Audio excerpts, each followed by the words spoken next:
urology. In urology, let us talk about kidney.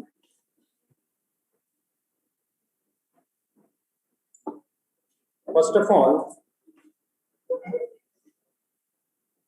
in kidney, you know that there is a cortex and there is a medulla. There are minor calyces like this.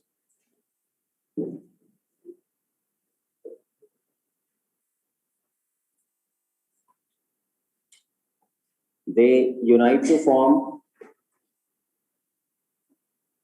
pelvis, and then there is a ureter. So what is important for us to know in this is, in the collecting system of the kidney, there are 7 minor calyces.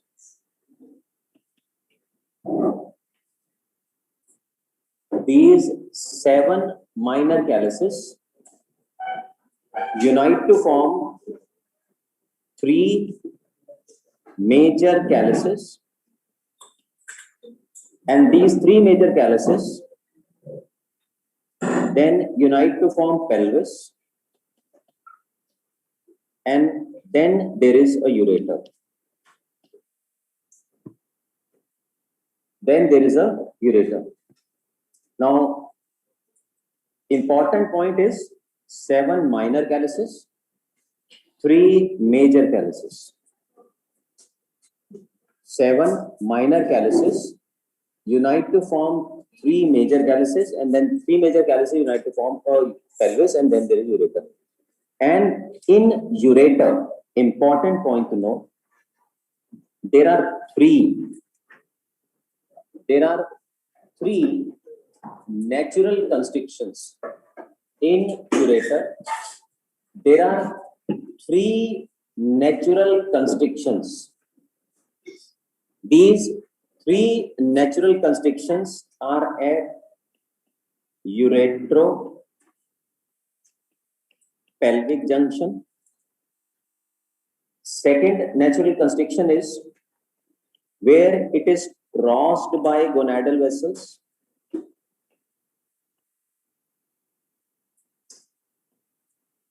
And the third natural constriction is uretero-vesical junction.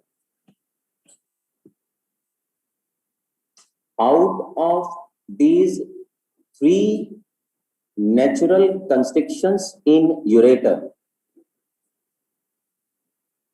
important to note, the narrowest point of ureter is uretero-vesical junction. The narrowest part of ureter is uretero-vesical junction. Now, since uretero-vesical junction is a narrowest part of ureter, this is the most common site of stone impaction in ureter.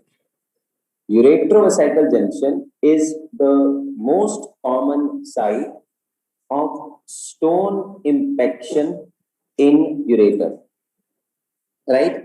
And you all also know that kidney is supplied by a renal artery. Renal artery is a branch of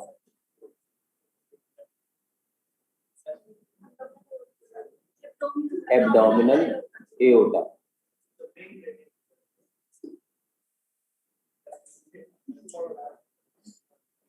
It's okay. Renal artery is a branch of abdominal aorta, and renal vein is draining in IVC. Good. Now, usually there is a single renal artery on both sides. But important to note, sometime there can be a accessory renal artery, and that accessory renal artery is more common on left side. Accessory renal artery is more common on left side. Important. Now, can you tell me Out of right and left kidney, which kidney will have a longer renal vein? Left. Why? Left side is longer. Why? Vein. Because IVC is on the right side. Because IVC is on the right side, so obviously the left renal vein has to travel more. Because of a longer left renal vein, important point. Left kidney is commonly taken for a transplant. Left kidney is commonly taken for a transplantation. Right? I just told you that renal artery is a branch of abdominal aorta. Right? This renal artery, important to note, when it supplies kidney, it divides into 5. This 5 is important. 5 segmental arteries. This renal artery, when supplies kidney, it divides into 5 segmental arteries. An important point about these 5 segmental arteries is this, that these segmental arteries, they don't have a intersegmental communication. These segmental arteries, if this is a renal artery, it will divide into 5 such branches. And these 5 branches, they don't have a intersegmental communication. Now, since they don't have an intersegmental communication, if there is any block in any of these arteries, that particular part of the kidney is going to get ischemic. So, these 5 segmental arteries are the end arteries of the kidney. Important. Right? Now, another important point in the anatomy. We all know that all the veins in the body runs parallel to the arteries. So, there will be corresponding veins. Right? Right renal vein and a left renal vein. Important point here to notice, accessory renal artery, I just told you, is more common on the left side. But accessory renal vein, please be careful about this question. If they ask you, accessory renal vein is more common on right or left side? It is right side. Accessory renal artery is more common on left, while accessory renal vein is more common on right. Okay, now can you tell me what are the various investigations we have per se for evaluation of renal pathologies? Ultrasound, very good. Urography, which urography? There are various urographies. There are various urographies. What are the various urographies you know? Very good. Intravenous urography, which was earlier called IVP. Now it is called intravenous urography. Any other? We have, very good, CT urography. Any other? Very good. We have MR urography also. We have MR urography also. These are the urographies. Okay. Then we have certain nuclear renographies also. The nuclear renographies include MAG3 scan, DTPA, and DMSA scan. MAG3 scan, DTPA, and DMSA scan. Now, let us first know the theoretical points here. In these nuclear renographies, first of all, we should understand one thing. These nuclear renographies are going to provide us anatomical and functional details of the kidney. We don't need to go into the detail of all this. Just remember this, that these nuclear rhinographies, be it MAC3, be it DTPA, be it DMSA, they are going to provide us the anatomical and the functional details in the kidney. But please be very careful.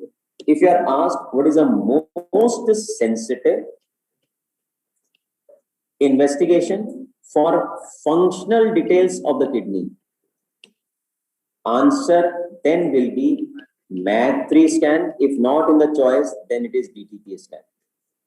But if you are asked what is the most sensitive investigation for anatomical details in kidney, it is DMSA scan. Then any other investigation you can think of?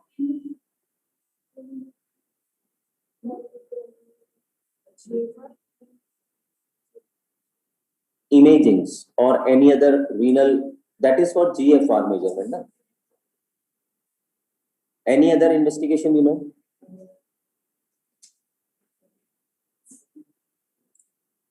Never underestimate the power of urine examination. Never underestimate the power of urine examination. Now, can you tell me, we should know a few points about this urine examination, the important salient points. If you know these salient points and you can remember these salient points, you will be able to diagnose a clinical profile of the patient, and accordingly, the question you will be able to manage also. First of all, in urine examination, what is the best way to collect urine in males? A question asked.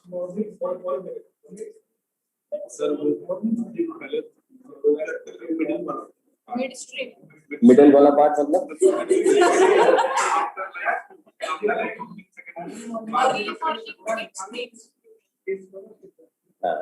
So in males, the best way to collect urine sample is early morning, first void, early morning, first void, midstream sample. Early morning, first void, midstream sample. And in females also we take it that way. But in females, this can be a question. What is the best way of collecting urine in females? The best way of urine collection in females is by Foley's catheter. The best way of urine collection in females is by Foley's catheter. Now, through urine examination, we get many, diagnostic clues. What can you tell me? How will you confirm what is a confirmation of urinary tract infection? Confirmation. Confirmation. Color se confirm ho jayega. The confirmation of urinary tract infection through urine sample is by isolation of bacteria, right? By isolation of bacteria. Very, very important point to notice. It is said that presence of more than 5 bacteria needs to be there in females to label that it's a urinary tract infection. But even a single bacteria in males is diagnostic of urinary tract infection in males, right? This is a confirmation, but there can be a suggestion of urinary tract infection through urine examination also. What? How? If you find more than 5 leukocytes, or WBCs per high power field, if you find more than 5 WBCs or leukocyte per high power field, or important point, if urine has a leukocyte esterase activity present, or if there are nitrites present in urine. Please note these points. These are very important clues in clinical question. If any of these are there in a urine examination, any of these, it is suggestive of urinary tract infection. It is not a confirmation. Confirmation will be by this isolation of the bacteria. So suggestion of urinary tract infection you will get when you get more than 5 WBCs, or you get a leukocyte esterase activity positive, or you have a nitrites present in urine. And presence of nitrites in urine,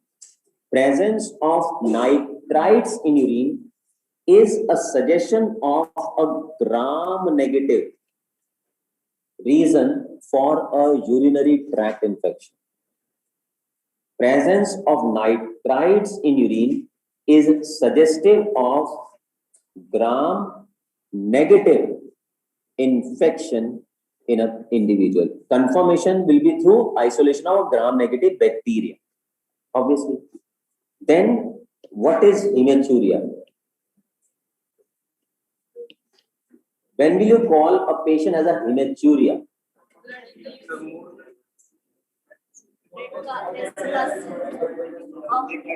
Huh? Can naked eyes make a diagnosis of hematuria? Yes.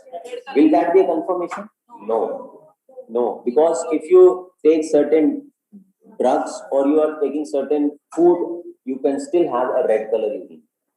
So the definition of hematuria is more than 3 RBCs, more than 3 important RBCs per high power field.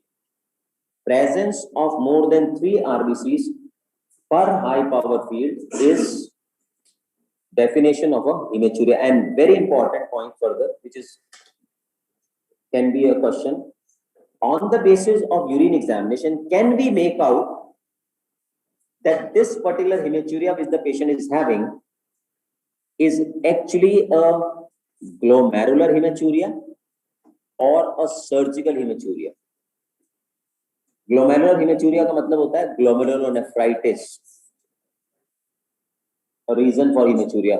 Surgical cause for hematuria का मतलब होता है renal stones or renal cell carcinoma as a reason for hematuria. We can make out the reason of hematuria through urine examination if we get isomorphic RBCs. If we get isomorphic RBCs in urine examination, it is suggestive of a surgical cause for hematuria. But if we get a dysmorphic RBCs, it is a glomerular cause for hematuria. It is a glomerular cause. Now, then comes, can you tell me what is the investigation of choice for urinary stones?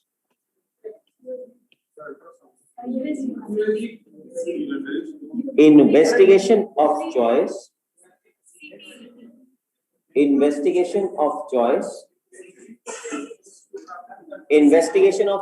for stones in urinary system is non-contrast CT.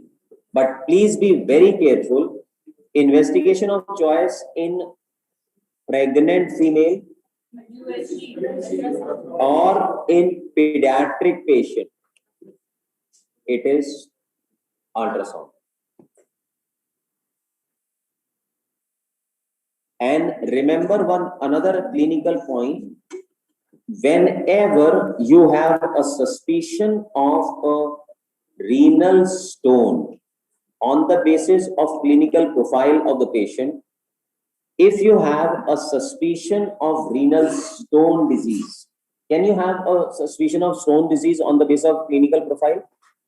Yes, right? So, if you have a suspicion of stone disease on the basis of clinical profile, the first imaging investigation is ultrasound. One can also do X-ray KUB, but better is ultrasound.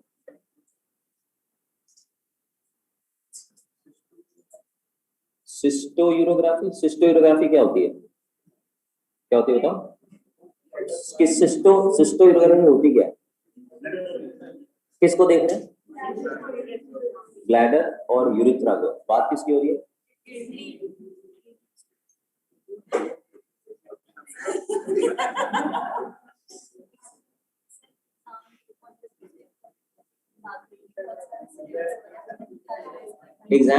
Exam point of view से important topics बता दो तो खत्म तो करने दो topic सारे. Are you going to go in between? जाना है कहीं? क्लास में एंड तक रुकना है तो एंड में टॉपिक्स का पिटारा खुलेगा. I will tell you the important topics. Don't see, surgery is a very vast subject, you know that, and surgery is a very important subject also. But then there are few topics which are important, which I'll summarize at the end.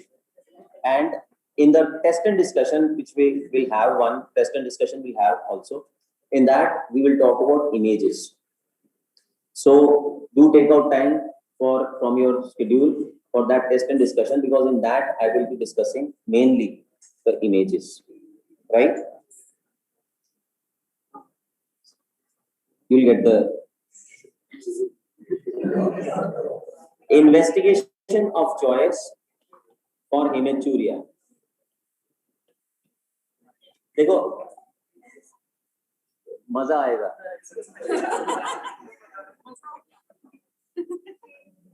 Investigation of choice for hematuria is CT scan. If not in your choice, then intravenous urography. If not in your choice, then ultrasound. Please be careful. So these are the theoretical things which you have just written. Now let us talk about the approach, the clinical approach. How are you going to go about clinically if a patient comes to you with a certain clinical suspicion? So if a patient comes to you with hematuria, any patient if complains of hematuria to you, what will be your next step?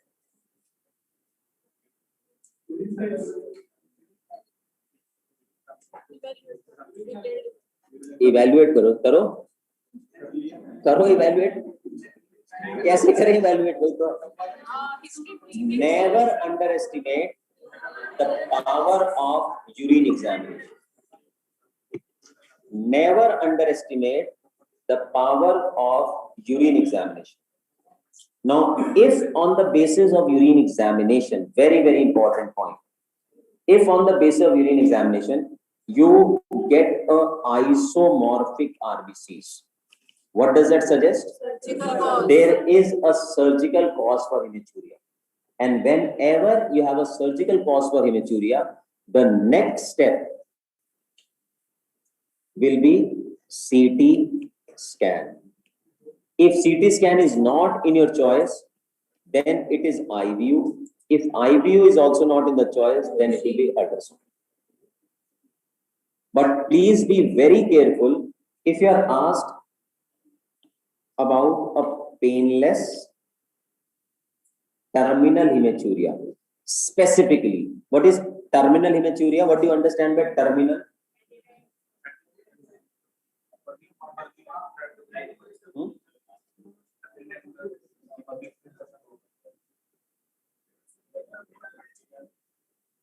The terminal hematuria is when the hematuria is happening after the act of urination. Patient is done with the act of urination. Not starting red. It is ending red. Ulta. Right? So it is at the end of micturition. If you get a blood coming, it is terminal hematuria. And terminal hematuria, you should know, is a classical symptom of a bladder pathology.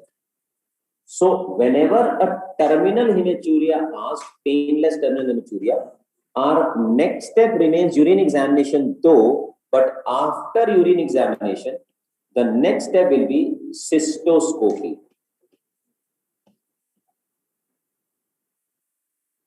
After urine examination, the next step here will be cystoscopy.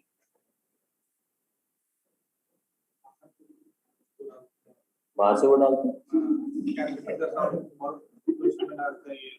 ये वो movie थी ना सुनील शेट्टी वाली कि sir वो लंबा लंबा सा होता है ऐसे सब पूछते हैं और ऐसे बात कर रहे हैं वो बाहर से कोई टाइट डालते हैं सर वो ऐसे ऐसे करते हो retrograde we discussed it in our trauma discussion. Retrograde urethrogram, retrograde cystourethrogram, right? So this is what is the approach in a patient of hematuria, right? Now if a patient has a complaint where you are suspecting a renal or ureteric stone, renal or ureteric stone, what will be your next step? What will be your next step? CT. Never underestimate. And the first imaging investigation along with this is ultrasound. अभी तो लिखा तुमने. First imaging investigation is ultrasound, right? Then comes in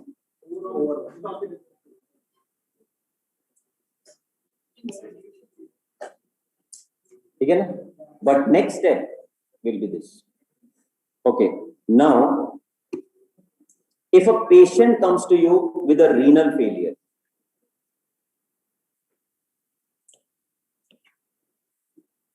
see, there can be three reasons for renal failure. You must be aware now. Pre-renal cause for renal failure. Renal failure can be due to renal cause for renal failure. Renal failure can also be due to post-renal. Post-renal means obstructive uropathy.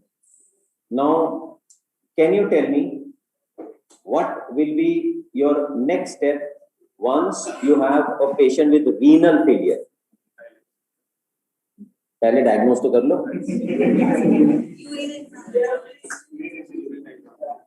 Very good. Never underestimate urine. And in this urine examination, the most important thing is fractional excretion of sodium.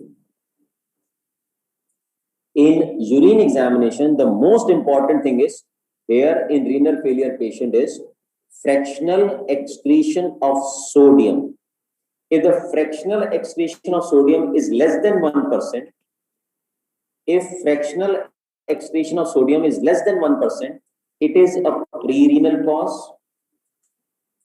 If it is more than 1%,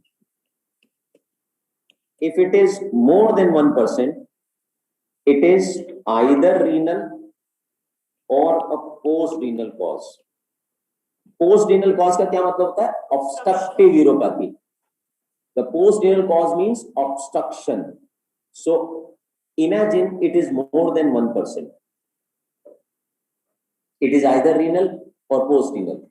So how will you now know that whether it's a renal cause or a post-renal cause? You cannot do. Remember, ये बहुत important बात you should know. We have written it here that the various urographies are intravenous urography, CT urography, and MR urography. You just cannot do any of these urographies in a patient with deranged renal function. जब भी हम किसी patient को contrast देते हैं ivy contrast की कोई भी investigation, remember as a rule, any investigation which is requiring a IV contrast, चाहे वो कोई भी इन्वेस्टिगेशन हो, वो दो कंडीशंस में नहीं कर सकते। वन, जब डिरेंज रीनल फंक्शन हो, सेकंड, पेशेंट को allergy to contrast. You just cannot do these investigations. So that means in a patient who has a renal failure, patient का यूरिया होगा 140, creatinine at 25. You can't do IVU, you can't do CT urography and all. Our next step will be ultrasound. Our next step will be ultrasound. How ultrasound will be helpful? If the kidney is dilated, if there is a hydronephrosis, it is a obstructive uropathy. If the kidney is not dilated, it's a renal cause. If the kidney is dilated, if there is a hydronephrosis, it is a obstructive uropathy. If there is no hydronephrosis here, it will be a renal cause. Okay, now very important discussion. Imagine patient has a, okay, एक simple सी बात बताऊं मुझे, जो that can be a confusion in mind also. Can a patient develop a renal failure because of one kidney involvement?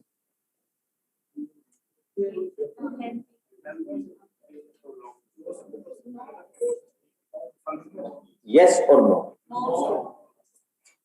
Yes or no?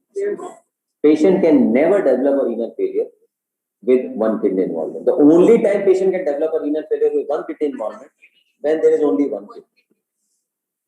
Otherwise, just cannot. So, in a obstructive uropathy, there is a renal failure. Imagine. So, if there is an obstructive uropathy leading to renal failure, it has to be bilateral kidney involvement. Right? So, आपने obstructive uropathy patient का ultrasound किया, दोनों kidneys were having a hydronephrosis.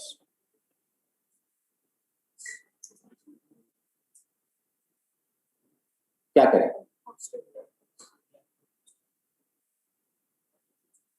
Obstruction को निकालेंगे. Remember one basic point here. Whenever a patient comes to us with obstructive uropathy, our objective is never at the time of presentation to remove the cause. Or our objective here is to immediately relieve the pressure over the renal parenchyma.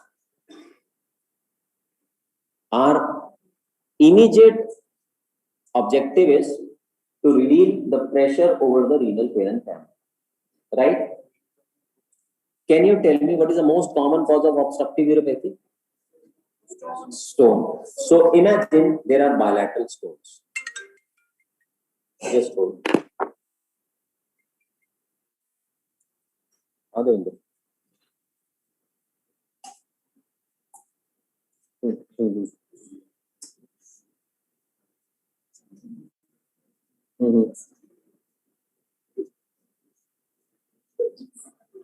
ये कौन सा बच्चा है वो? हाँ हाँ हाँ हाँ.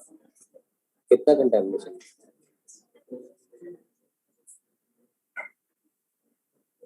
कितनी दूर है परफोरेशन डीजे से? प्राइमरी रिपेयर टिक जाएगा? नहीं, देखने से नहीं, कंटामिनेशन से पता लगेगा. देखने से नहीं, कंटामिनेशन तो फिर प्राइमरी रिपेयर करो.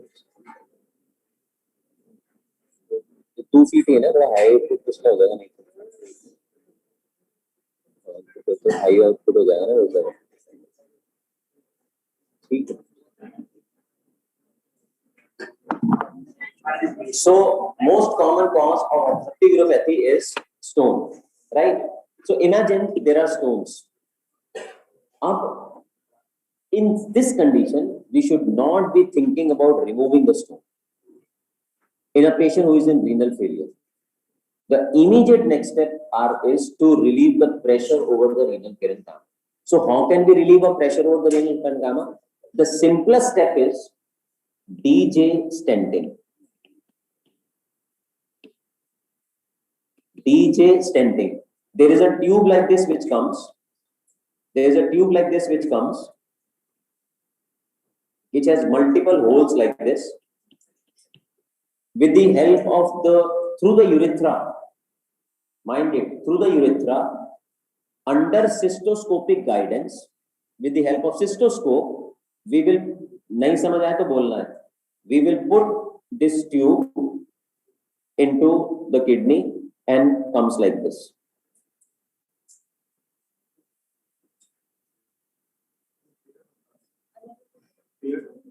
नहीं यहाँ पे पेड़ नहीं होगा, पेड़ यहाँ पे डालना पड़ेगा कि दोनों में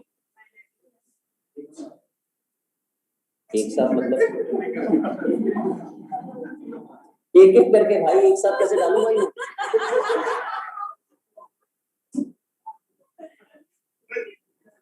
एक एक करके डालूंगा ना यार।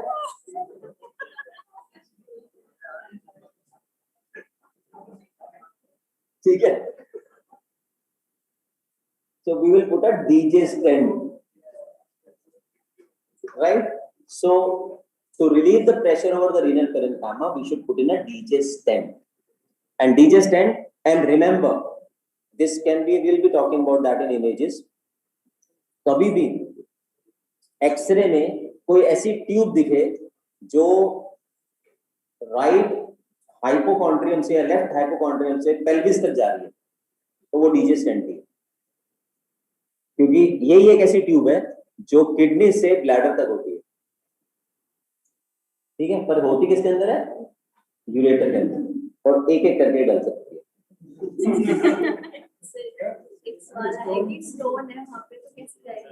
स्टोन है तो कैसे जाएगी? हम पहले एक गाइड वायर डालते हैं पतली सी, वो गाइड वायर इतनी पतली होती है कि स्टोन के साइड से ऐसे निकलती है, फिर इस गाइड वायर के ऊपर ये ट्यूब को माउंट कर देते हैं। ठीक है, so this is what is DJ stent, DJ वाले बाबू, right? So this is all about in. Then comes, let us start and talk about renal stones. Now, what is the most common cause of stones in kidney? The most common cause of stone in kidney is idiopathic hypercalciuria.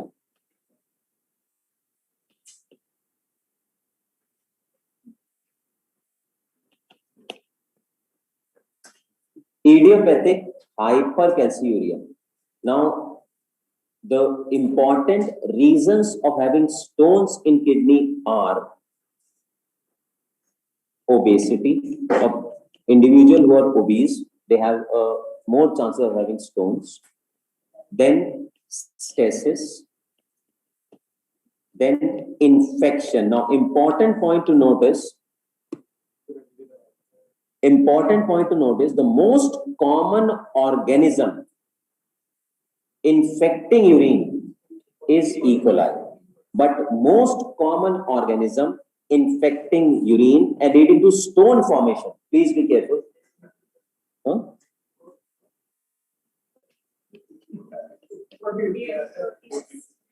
Proteus. Pradyunic Proteus. Proteus. I think you are confusing Pseudomonas with Proteus. Pseudomonas and Proteus, but both were coming together to you.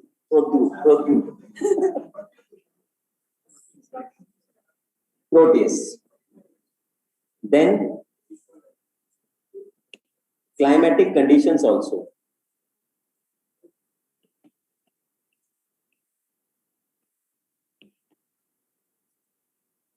Hot and dry climate, the chances of stone increases, and risk of stone disease is also more when the patient is dehydrated.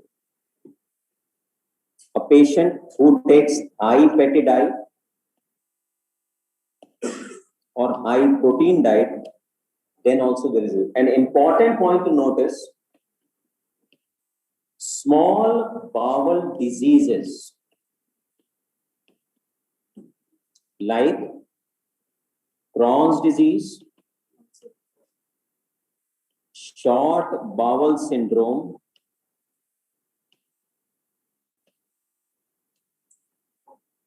and ileostomies. In such patients, important, there is a risk of stone disease, and the most common stone in them is calcium oxalate stone. If not in your choice, then it is uric acid stone.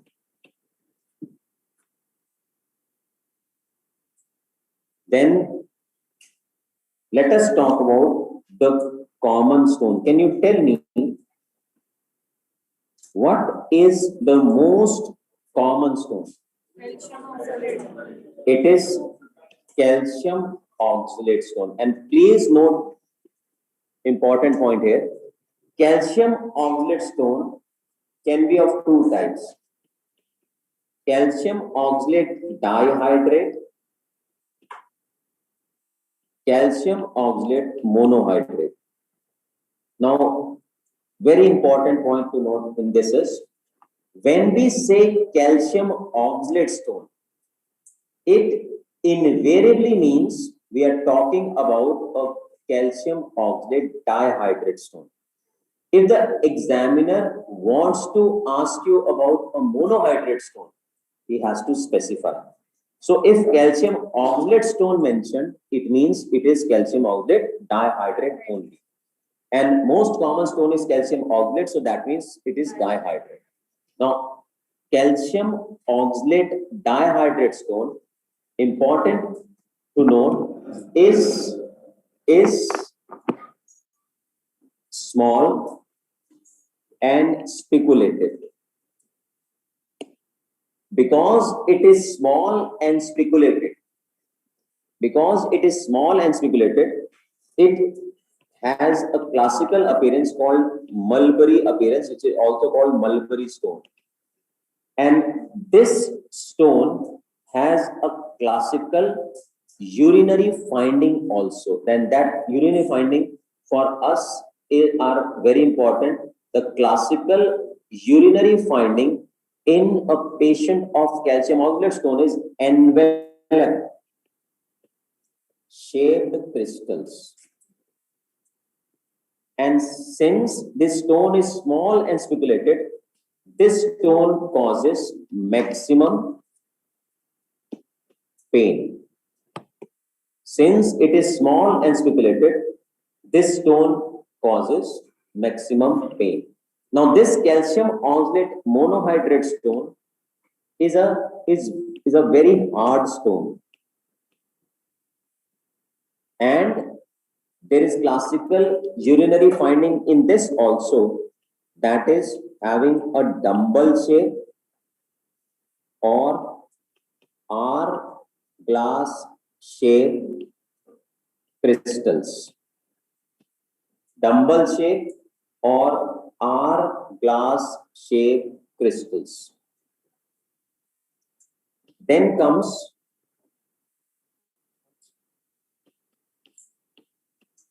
phosphate stones. This phosphate stone, important to note, is also called infection stone. This phosphate stone is also called infection stone. And important to note, it is seen in alkaline urine. Alkaline urine, due to urea splitting organism. Is it urea splitting or spitting? Urea splitting organism, and most common in that is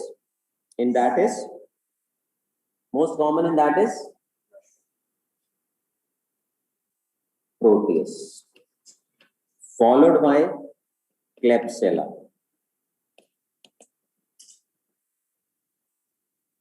And the classical point about this phosphate stone is that they have a smooth surface and they are white in color, and they tend to fill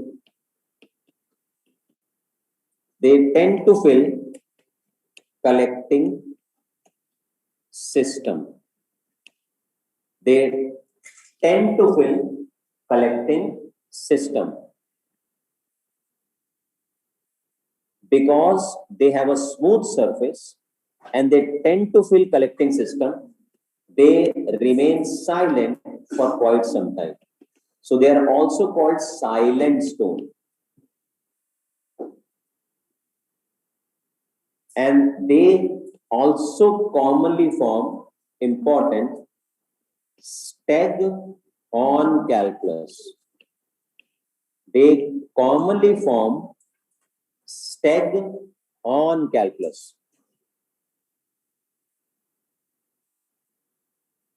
There are various types of phosphate stones. We have calcium phosphate stone, which is also called apatite.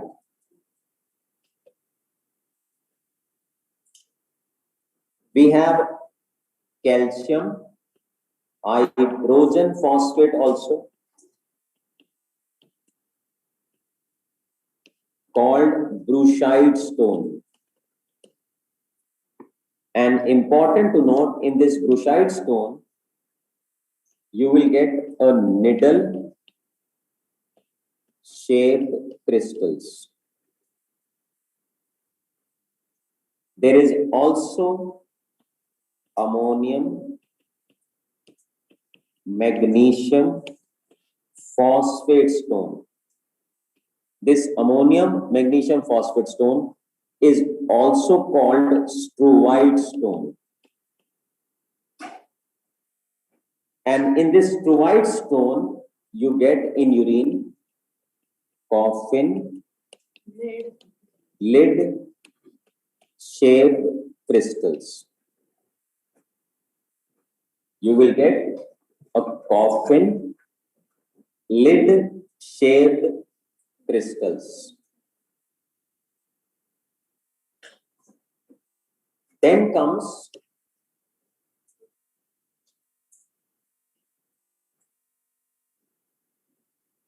uric acid stones.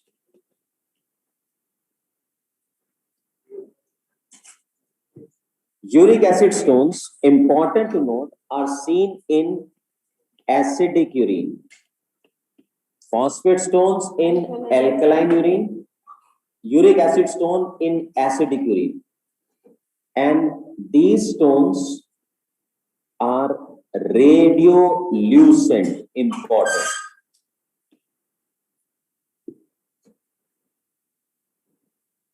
Uric acid stones are radiolucent, and the classical urinary finding in them is amorphous shards or plates in urine. Amorphous shards and plates in urine. Then comes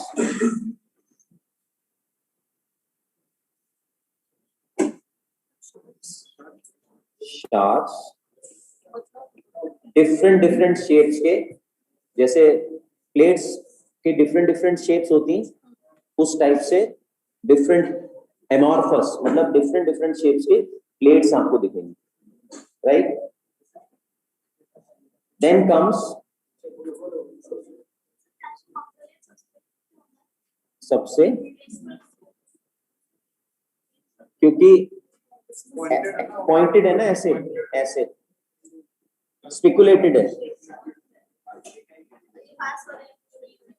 हाँ नहीं पास it out नहीं, they are in the kidney ना, so they have spikes like this, so when कोई भी चीज में spike होगी तो चुभेगी ना।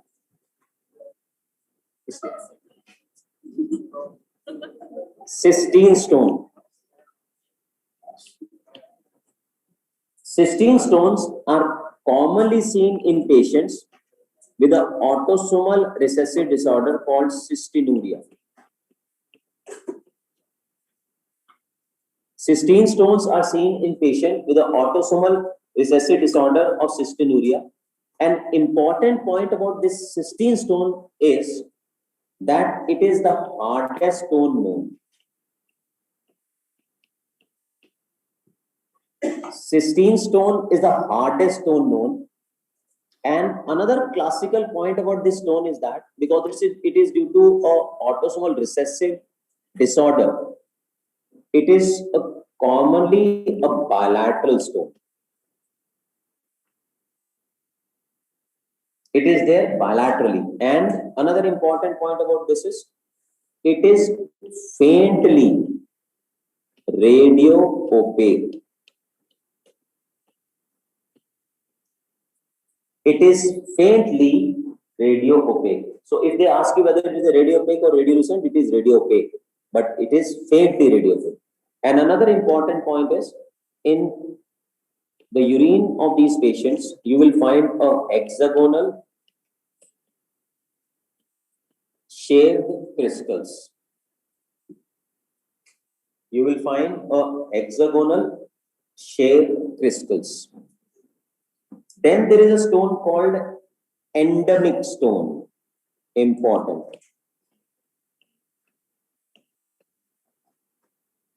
This endemic stone is a stone which is ammonium acid urate stone. Endemic stone is ammonium acid urate stone. An important point to note in this is this ammonium acid urate stone, which is also called endemic stone. It is seen in patients who have laxative abuse. It is seen in patients with ileostomies. Important.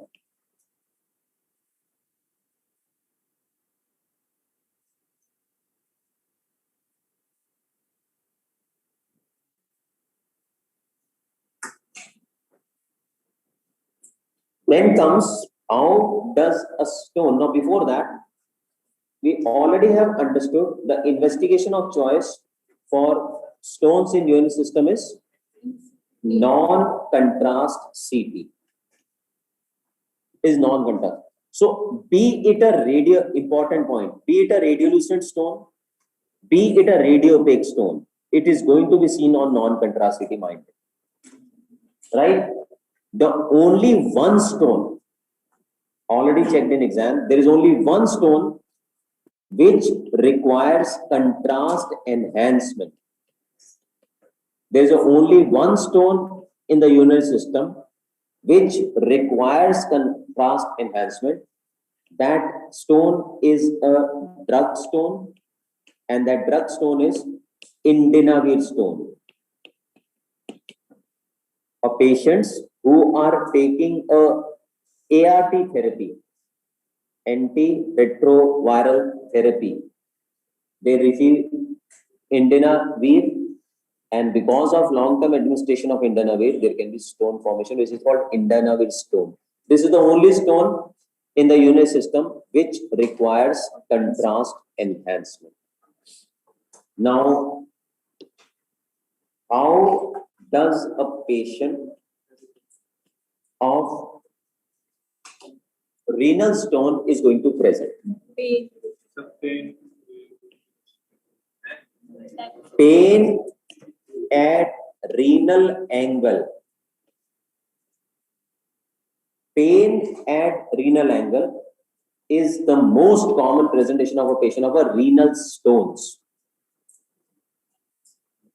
What is renal angle? Checked again.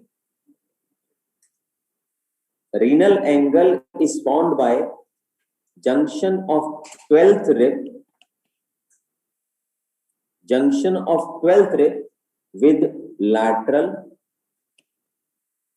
border of erector spiny muscle. Now, ureteric stone, please understand this. Stone in ureter will come from kidney only. Obviously, there is no possibility that the stone will be formed in ureter. The stones are formed in kidney, and these stones only come in the ureter. So, on the basis of patient's presentation, we can make out whether the stone is in the kidney or is in the ureter. If it is in the ureter, where in the ureter also? How? Let's see. First of all, before we proceed here, most common presentation of a patient of renal stone is pain at renal angle. Okay. And again, a question asked, what is a reason of pain in renal stones? This renal pain is called a renal colic. There is a question asked, what is the reason of this renal colic? The reason of this renal colic is distension of renal capsule. Distension of renal capsule. And the drug of choice for this renal colic, that is also a very commonly asked question, is NSAID, and preferred NSAID is diclofenac. Now, if in a given patient in your clinical profile, the pain starts at the renal angle and comes anteriorly, radiates anteriorly. If the pain is in the renal angle and radiating anteriorly, if the pain radiates anteriorly, this suggests that the stone is in upper ureter. This suggests that the stone is in the upper ureter. Now, if the pain is at the iliac region, if the patient is complaining of pain in the iliac region, this suggests that probably the stone is in the middle ureter.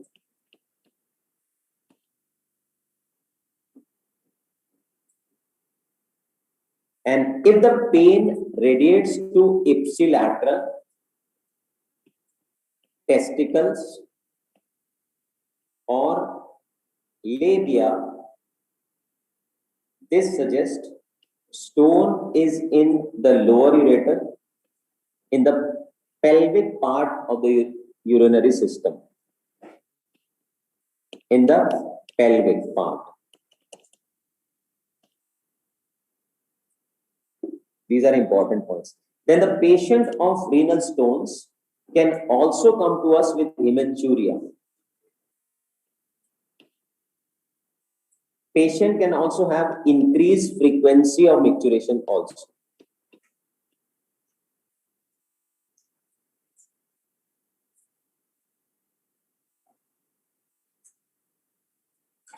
Right? Now, how do we manage renal stones? How to diagnose? How to approach? I told you. The first investigation you'll do will be urine examination, non-contrast CT. Now, first of all, let me know this. Presence of stone in kidney or in ureter. Does that mean we have to remove it? No. If it is symptomatic. छोटा है तो निकल जाए. Means size matters. If it is what size matters? less than or equal to 5 mm. So if the stone is less than or equal to 5 mm, should we leave it for spontaneous expulsion? Always? Always? Always is always wrong. Never is never right. So it is not always. So that means if the stone is less than or equal to 5 mm, if it is causing obstruction, if the stone is causing obstruction to the urinary system, right? If it is causing infection, if it is causing infection, or if it is present in a solitary kidney,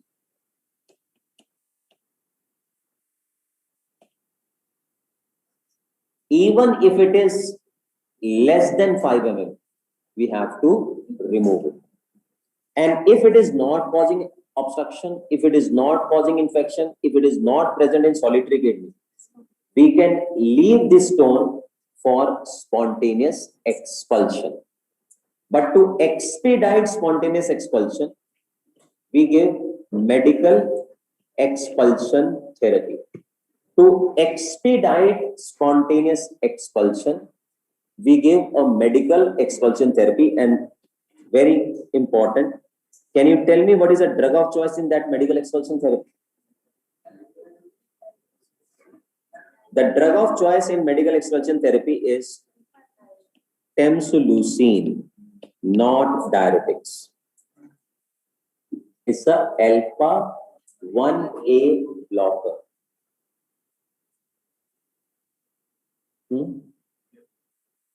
beer पीने से निकल जाता है. Beer पीने से क्यों निकल जाता है? Because it causes diuresis. But as per the guidelines, they say one should not induce diuresis in a patient with stone disease because it can lead to stone to get obstructed. So drug of choice in medical expulsion therapy is tamsulosin, not diuretics. Now, then if the stone is causing obstruction, or if the stone is causing infection, or if it is present in solitary kidney, we have to remove it. Or if it is more than 5 mm, then also we have to remove it. So how are we going to remove it? Now, I will again try to decrease the bulk of remembering various things. We can remove stone by ESWL. We can remove stone by PCNL. What is ESWL? Extra. Very good. It is extracorporeal shock wave lithotripsy. It is extracorporeal shock wave lithotripsy. It is percutaneous nephrolithotomy. Percutaneous nephrolithotomy. Percutaneous nephrolithotomy. Now, just understand this. Listen to this carefully. Whichever is not an indication of ESWL, I'm going to write the indications. Whatever there in the indication will be the indication of ESWL, right? Whatever is not there as an indication of ESWL, your answer will be for that PCNF. Whenever ESWL is contraindicated in any given patient, then also PCNF. So we just need to know the indication of ESWL and contraindication of ESWL. So whichever is not an indication of ESWL or whichever is a contraindication of ESWL will be an indication of PCNL. As simple as that. So in ESWL, if the stone is less than 2 centimeter in upper and middle calyx and in pelvis, or less than 1 centimeter in upper ureter, or less than 1 centimeter in lower calyx? Your answer should be ESWL. The absolute contraindication for ESWL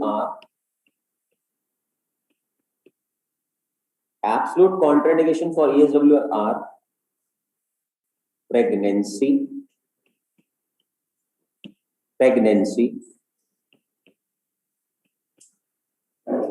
bleeding disorders,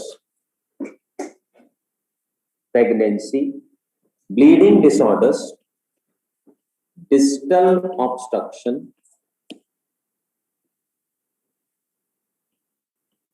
relative contraindications are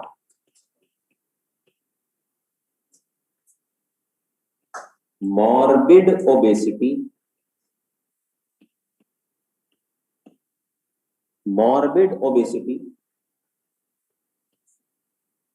orthopedic deformity, ectopic kidney,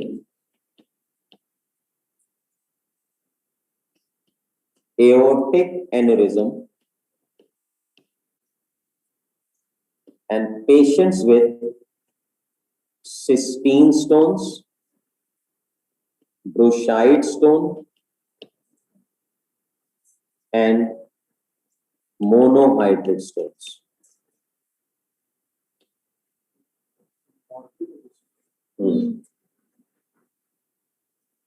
In these situations, we will be doing PCNL.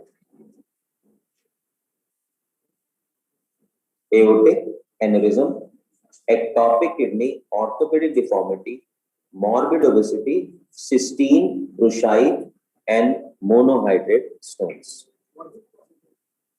Morbid क्या होता है? We define obesity by BMI,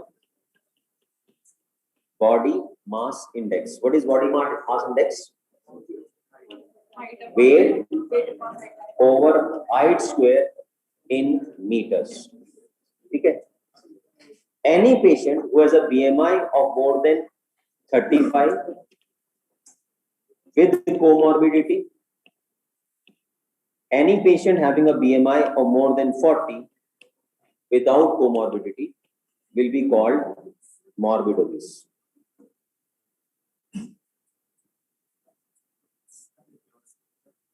Cysteine stone, Bruchide stone, and monohydrate stone.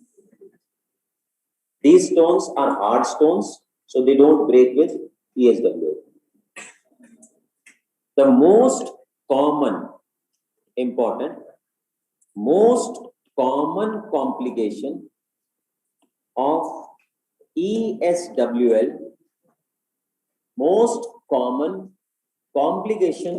ESWL, is bleeding in the form of hematuria, followed by Cysteine Stones.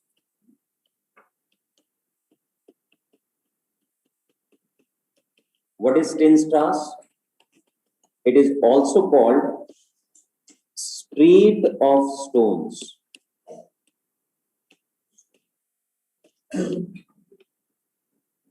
क्या होता है इसमें? ESWL में करते क्या है? Just to make you understand, एक अपर्चर होता है ऐसे, उसके अंदर there is a water. We immerse the flank of the patient in that aperture which has a water bath in it. ठीक है? Flank patient की उस aperture के अंदर जिसमें water है उसमें डाल दो. Now this machine, there is a machine here जिसमें aperture है. This machine has a property that it makes the water vibrate in a certain way, and we make this water hit the parietal wall at a point where the stone in the kidney is. A specific point पे हम water की movement को direct करके we make the water hit the parietal wall. So when this water hit the parietal wall, it hits the kidney, in other words, and once it hits the kidney, it breaks the stone into small pieces. And these small granules, now fragments of the stones, trickle down through the ureter and then comes out through the urine and out. Sometimes what happens is these small granules, the fragments of the stone, get clogged at the narrowest point of the ureter, and that is uretrovesical junction. This clogging of these fragments of the stone in after ESWL is called Cysteine Stones. So the most common complication of ESWL is bleeding in the form of hematuria followed by Cysteine Stones. Most common complication of PCNL is also bleeding.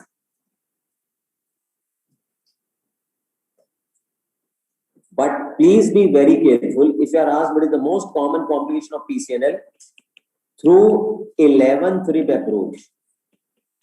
If they specifically ask you through 11th rib approach, then it is hydrothorax or hydropneumothorax. And you should also know the treatment of staghorn calculuses. Most common complication through 11th rib approach is hydrothorax or hydropneumothorax. And the treatment of PCNL staghorn is PCNL first, followed by ESWL. First PCNL, then ESWL. Both we have to do. So if PCNL and ESWL both there in the choice, imagine they have asked this question and you're asked what is the treatment of choice for staghorn calculus. Answer will be PCNL. Answer will be PCNL. Right? Now, with this, let me know if you have a patient who has a 2.5 centimeter stone in upper ureter, upper calyx, what will be the treatment? PCNL. Okay, so whichever is not an indication of ESWL will be an indication of PCNL. Then comes, what advice are you going to give to a patient who is a recurrent stone former? Drink water. Only water? Patient should only drink water. Okay, what?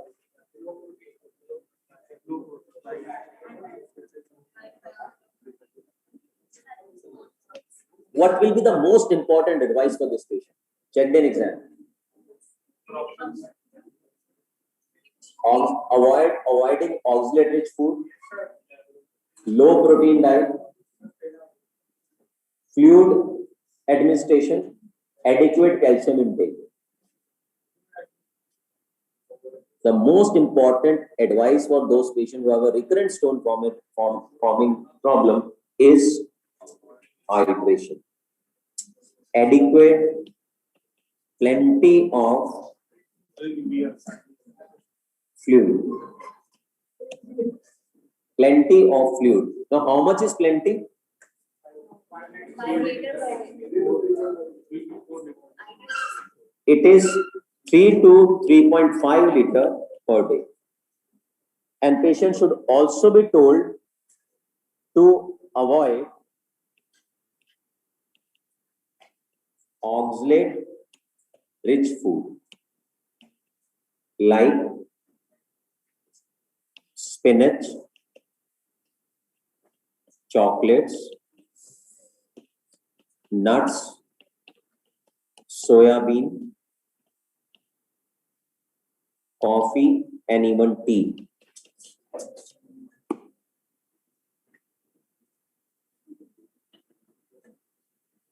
If the patient wants to have chocolate, say for example, patient says I am a chocolate addict. क्या जो मर्जी करो, मैंने बता दिया आपको।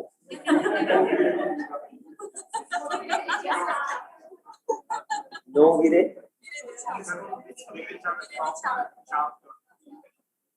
No गिरे दी चाप। यहाँ पे कोई फेमस चाप है क्या? ओके, अच्छा वेजिटेरियन के लिए। सर नाम पूरा अच्छा, मतलब वो सूडो कॉन्फिडेंस देने के लिए वेजिटेरियंस को, वो घास-फूस खाने वाले खुश हो जाए थोड़ी देर। Veg fish tikka,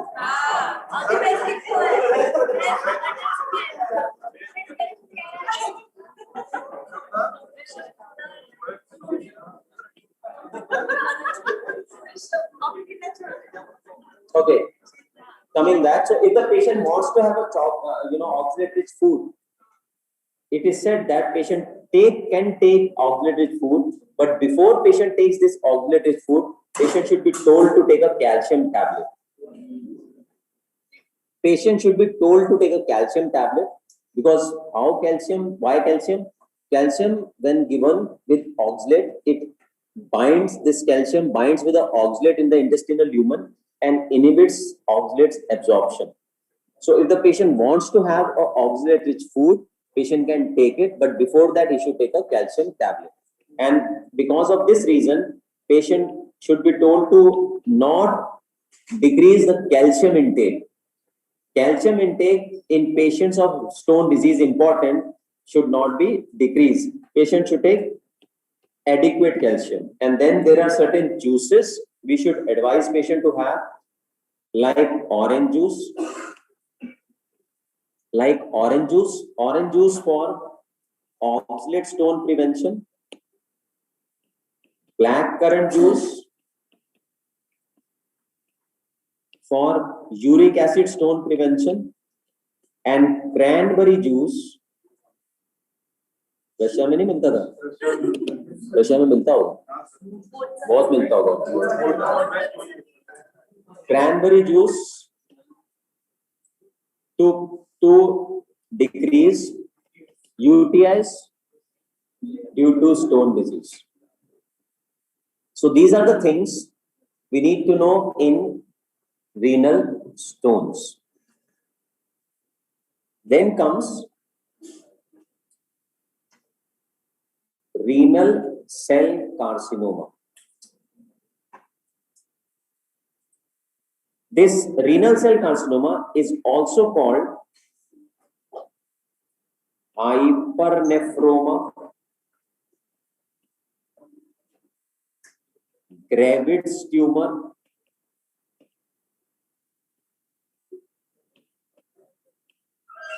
internist tumor, and also radiologist tumor.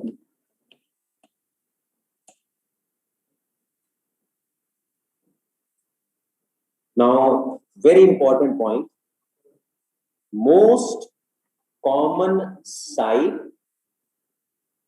Gravid's tumor, internist tumor, radiologist tumor.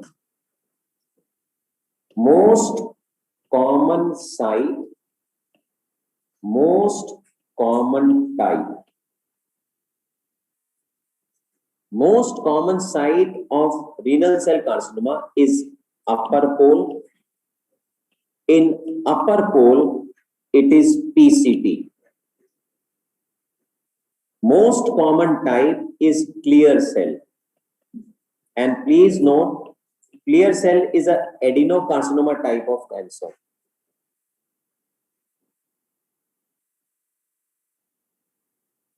Most important risk factor. Can you tell me?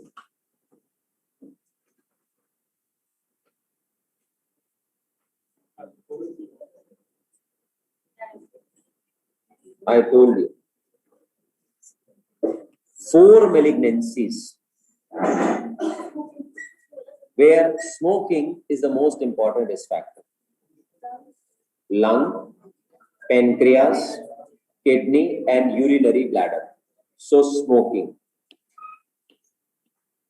Then we should also know hypertension is also a risk factor for renal cell cancer.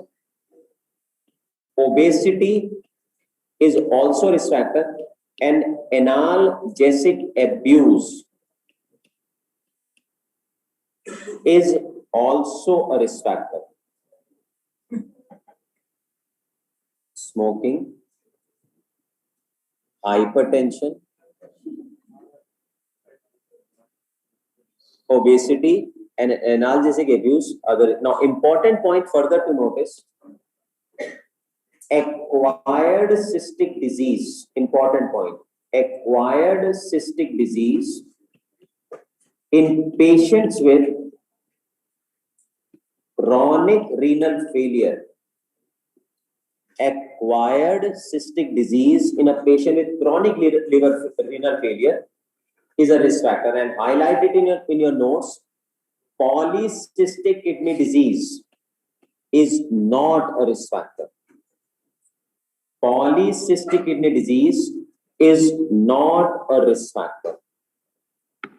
Acquired cystic disease in patient with chronic renal failure is a risk factor, but polycystic kidney disease is not. Then this table which I am going to make now is very important for exams. Type, site, genetic, makeup. Most common type, I already told you, is clear cell. And the most common site for this is PCT. And in clear cell, there is a deletion, important, of chromosome number 3p. And there is gain of 5p. And it is associated with important VHL gene, von Hippel-Lindau gene.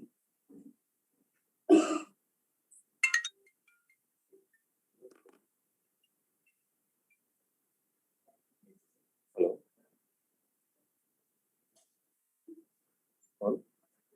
Here मैं अभी तो नहीं बात कर पाऊंगा, दोस्त अभी नहीं कर पाऊंगा क्लास में, मेरे को भेज दो वीडियो में कर।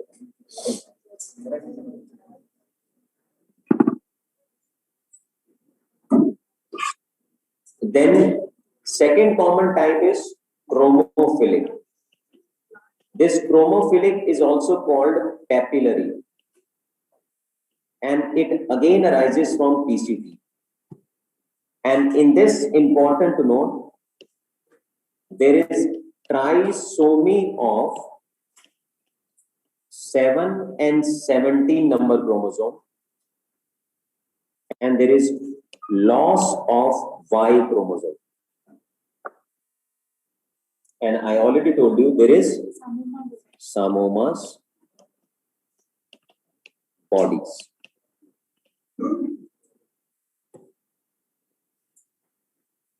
Then we have chromophobe, and this chromophobe, there is a lot of confusion about it. The site of chromophobe is intercalated cells of collecting tubule. Intercalated cells of collecting tubule is the most common site for this. Important. There is a lot of confusion on answering the MCQ source as a problem. And in this, there are multiple chromosome loss is there.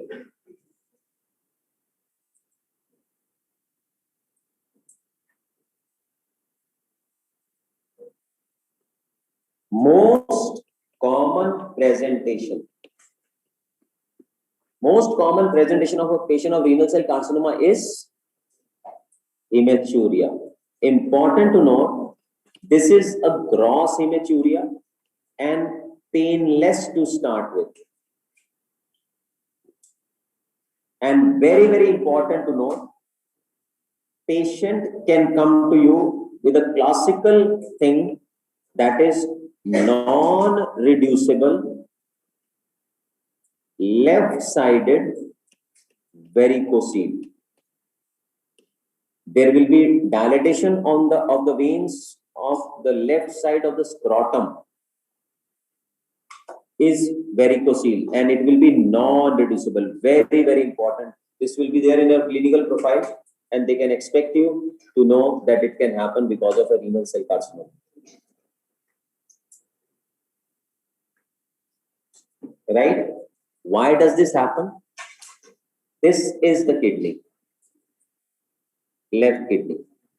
And you know that left kidney drains through a renal vein, right? And there is a gonadal vein, which left-sided gonadal vein drains into the renal vein, like this, perpendicular. If there is a tumor here in the kidney, and if that tumor spreads and come to the renal vein will get blocked. So once it gets blocked, the blood in this gonadal vein gets stagnant, there will be backflow, and this will start getting dilated. Once it starts getting dilated, the veins in the pemphiform plexus of the scrotum also will get dilated, and it will not reduce on lying down. So this is a very important clinical profile which will be provided to you in a given question. So you should know that if this kind of presentation is there in any given patient, one should think of renal cell carcinoma. Instead of doing a ultrasound of the scrotum, you should investigate for a renal cell carcinoma. Important point, right? Then, most common mode of spread of renal cell carcinoma is through renal vein. And the most common site of distant metastasis here is lung. And in lung, you will get a cannon ball metastasis. In the lung, you will get a cannon ball. And important to note further, the metastasis from renal cell carcinoma can also go to bone. And the metastasis to bone from renal cell carcinoma is also pulsatile. Where else it was pulsatile? Follicular thyroid carcinoma. Investigation of choice for renal cell carcinoma, important is CT scan.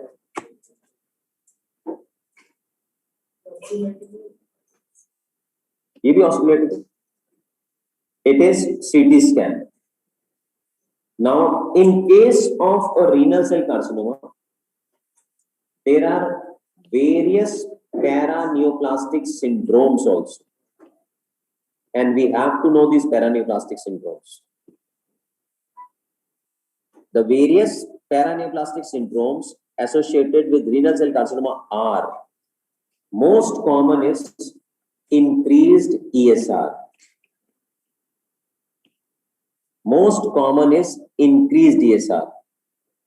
Other paraneoplastic syndromes are hypertension, polycythemia, abnormal LFTs. This abnormal LFTs is also called Stauffer syndrome. Hypercalcemia, amyloidosis. At least there are many.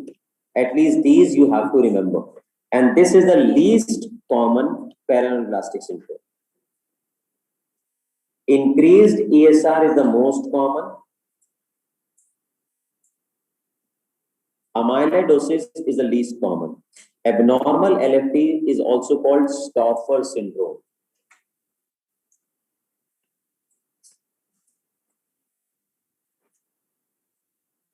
Right? Now, after kidney.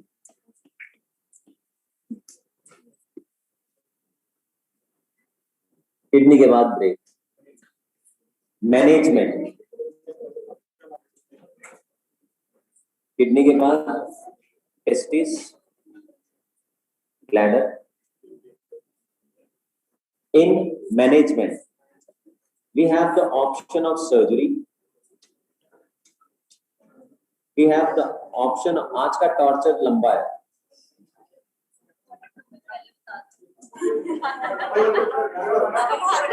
अभी बता, इसके बाद ही बता. Surgery and target therapies are the two modalities we have. In target therapy, we should know we have systemic immunotherapy,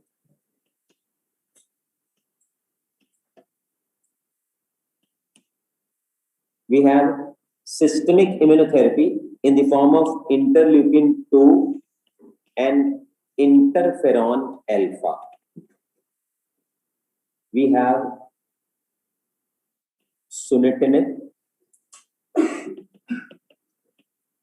and we have temsirolimus also.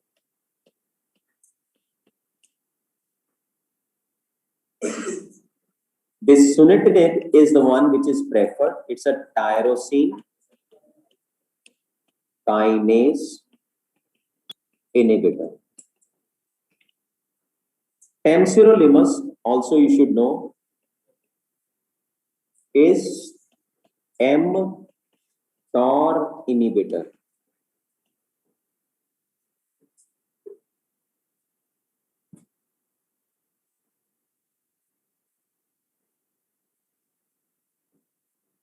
In surgery, if the tumor is less than 7 centimeter, your answer should be partial nephrectomy. If the tumor is more than 7 centimeter, your answer should be radical nephrectomy. Important.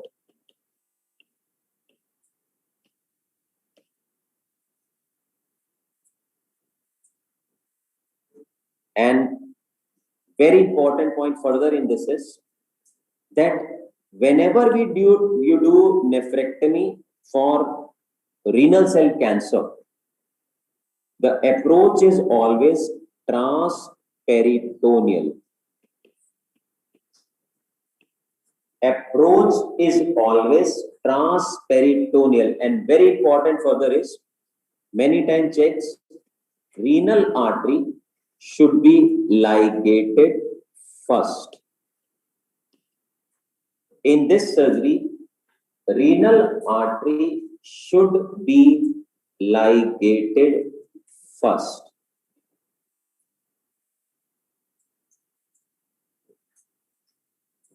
Most important prognostic factor for renal cell carcinoma is important again is pathological stage.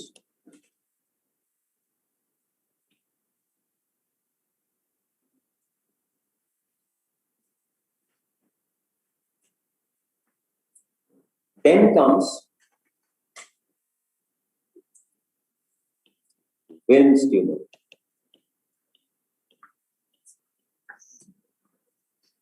Wilms tumor is also called nephroblastoma.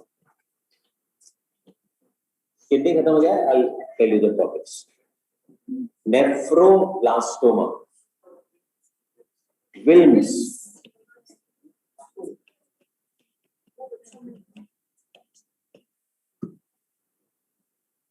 This is a tumor arising from fetal kidney cells.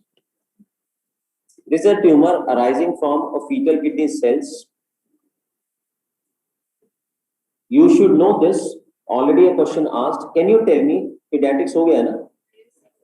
What is the most common cause of abdominal lump in newborn? Can you tell me what is the most common cause of abdominal lump in newborn? The most common cause of abdominal lump in newborn is hydronephrosis. If not there in your choice, this is a very commonly asked question. It is multicystic dysplastic kidney. If not in your choice, then it is neuroblastoma. If that is also not in the choice, then it is Wilms tumor. Important.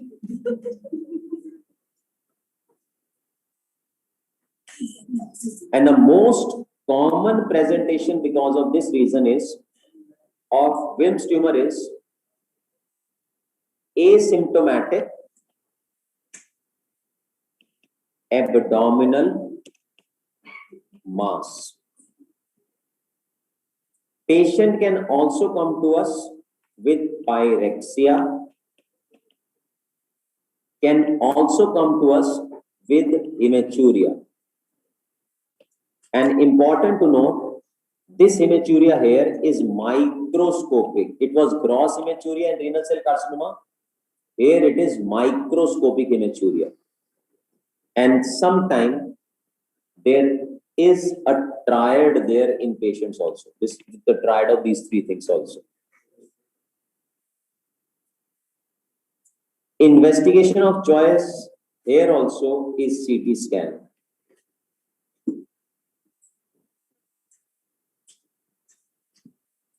Investigation of choice here also is CT scan. Important point in this is, which is the thing checked in exam, surgery, chemo, and radio are equally effective in this. This is one tumor, this is the only tumor where surgery, chemo, and radio are equally effective. And very important point, this is the only tumor where radiotherapy should be given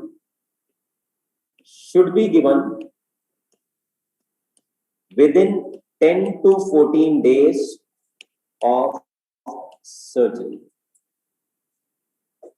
Radiotherapy should be given within 10 to 14 days of surgery. And the most important, again important question, prognostic factor in Wilms tumor is histology. Most important prognostic factor in Wilms tumor is histology. Remember, two malignancies where histology is the most important prognostic factor. One, Wilms tumor, and second is the testicular malignancy. In papillary, what papillary? What is the most important prognostic factor in papillary carcinoma? Abhi bataya.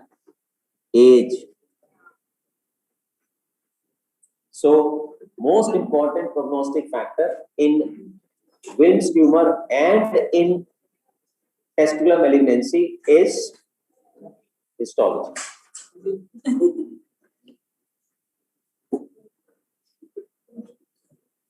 Then comes autosomal dominant polycystic kidney disease. Just 10 minutes. Autosomal dominant polycystic kidney disease. Important to note, this disease is due to gene defect on chromosome number 4 and 16. Important. This is a condition, important point. This autosomal dominant polycystic kidney disease is a condition where the problem involves entire nephron. And because this problem involves entire nephron, there will be cyst formation happens in both cortex and medulla.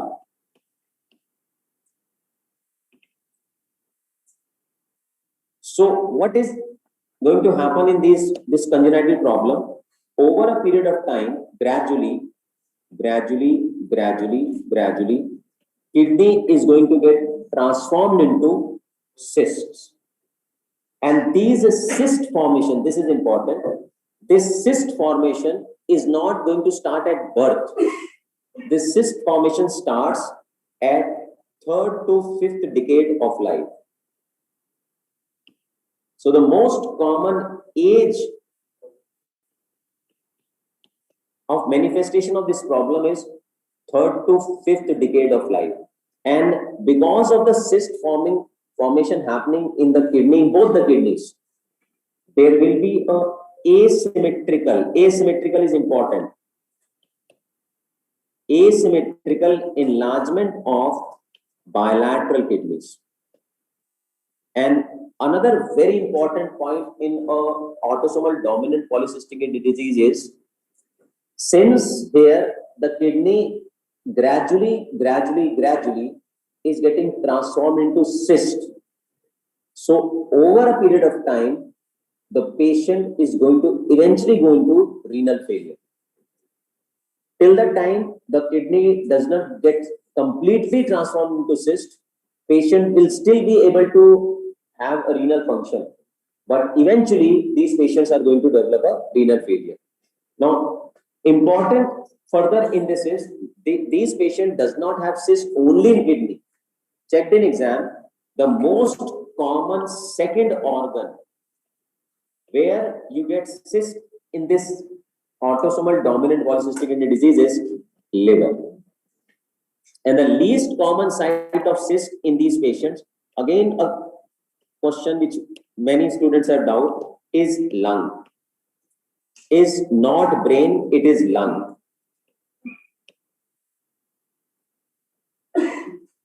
And there are congenital anomalies associated with this condition also. The most common congenital anomaly associated with this condition is, checked again, is Barry's aneurysm.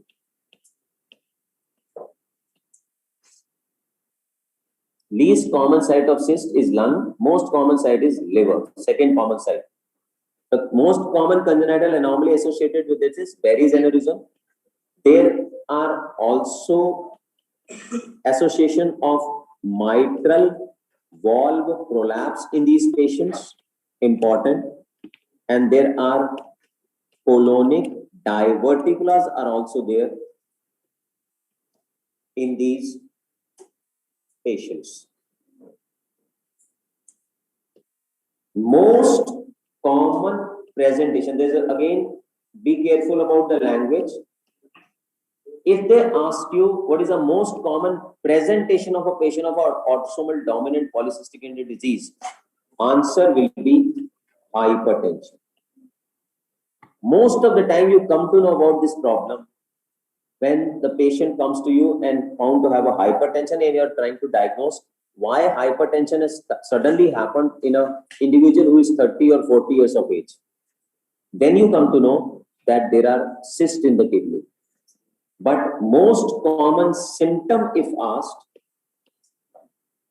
is pain in flanks.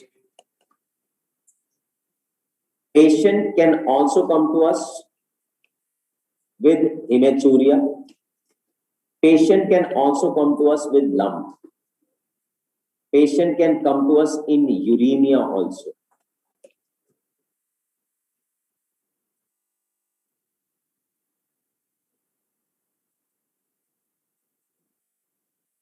Investigation of choice is CT scan. And you can appreciate here, see, gradually, the parenchyma of the kidney is getting transformed into cyst. So eventually these patients are going to land up in uremia, we know that. We also know at the same time that these patients are going to present with a hypertension. And we also know that hypertension also adds to uremia. So our primary objective in these patients is to delay the arrival of this uremia. So we can't stop the development of cyst because it's a congenital problem. The only thing we can help in delaying the onset of uremia in these patients is by having a strict control on hypertension. So the major goal, objective in management of these patients is to have a strict control on hypertension. Yes.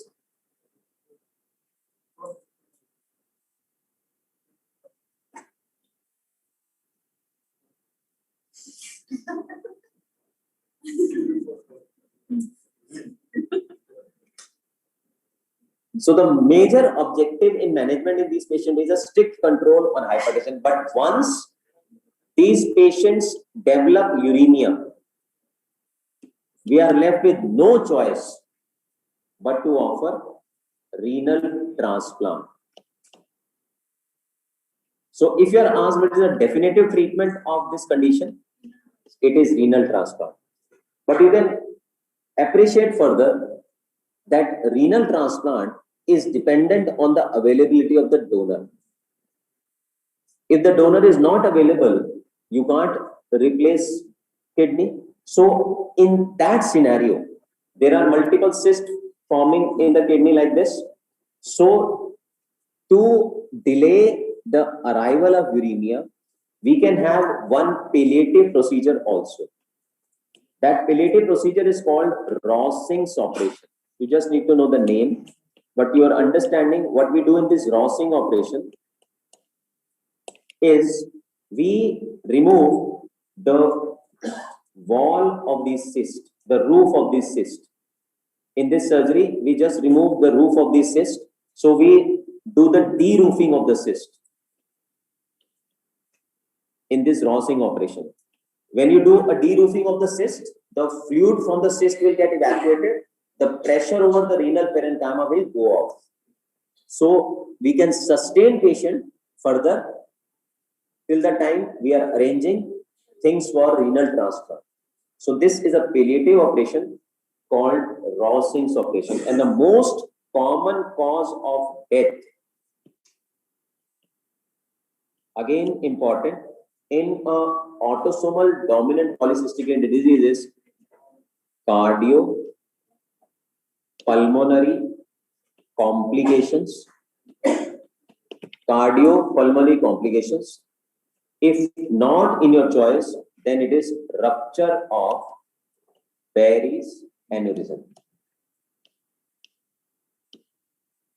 Now, before we take a break, let me tell you the important topic. See, surgery is a very important subject, and please, you guys have this tendency, I know, that you tend to leave surgery. You think that बहुत बड़ा subject है, time ज़्यादा लगेगा, तो छोड़ देते हैं. Many of you think that way, but don't commit that mistake, because the changing pattern exam, the questions on surgery will be more than the other subjects. So you should do this subject. The whole subject is important. Whatever we have discussed are the important topics actually. So it's good if you do all the topics and revise all of them also. But if you are falling short of time, if you think that you in a position where you are thinking that you should leave the subject, or I should do just important these things. If you are in that kind of a crunch kind of a situation, in that situation, at least see trauma. At least see trauma, don't just leave it. Trauma you have to do. No other way. In breast, just do the staging and treatment part. Then in burns, calculation part of burns.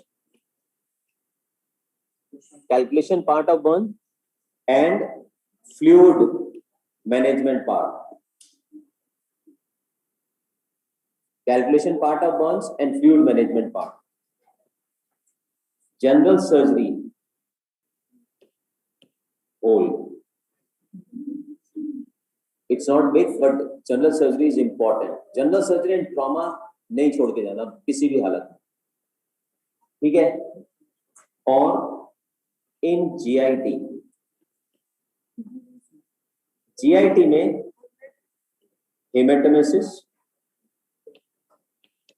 हेमेटोमेसिस, gall bladder में obstructive jaundice approach, I told you, right? Approach obstructive jaundice में, if you have and the CVD is dilated, you know that you have to do MRCP as the next investigation. If stone is not there in the gallbladder and the CVD is dilated, after ultrasound you'll do CT scan. I told you. And CVD stones में just this approach is very important, and carcinoma gallbladder management. Then in GIT, colorectal cancer, intestinal obstruction, X-ray.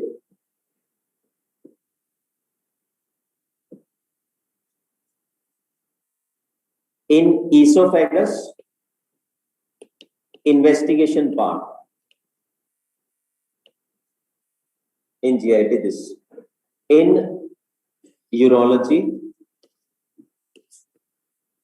renal stones, renal cell carcinoma, management.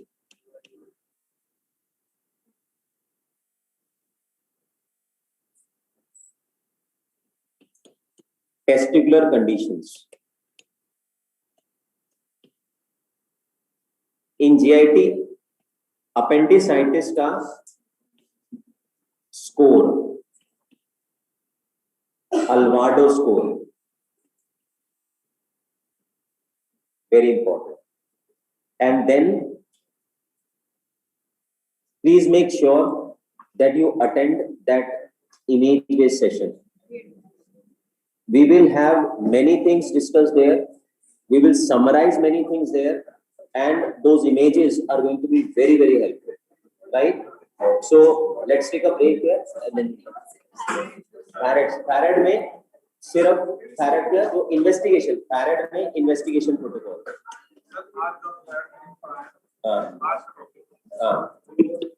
Investigation part में छोड़ो. Sir, 140 Endemic surgery